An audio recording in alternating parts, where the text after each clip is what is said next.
সোনাটার কি হয়েছে? আমার ননদ জ্বর। আচ্ছা, হাঁসটার কি হয়েছে মা? হাঁসটার খুব বমি হচ্ছে, মাথা ঘুরতেছে, পেট যন্ত্রণা করছে। আচ্ছা, আর ননদ কাশি হচ্ছে, ননদ কাশি হচ্ছে, জ্বর। তোমার ননদ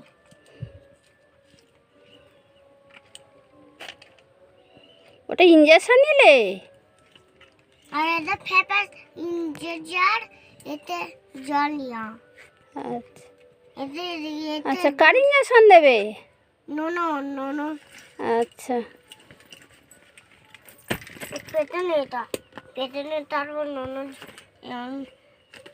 ননদ আগে ছুঁয়ে দেখতে হবে। যা আছো ডাক্তার, তারপর তোমার হবে।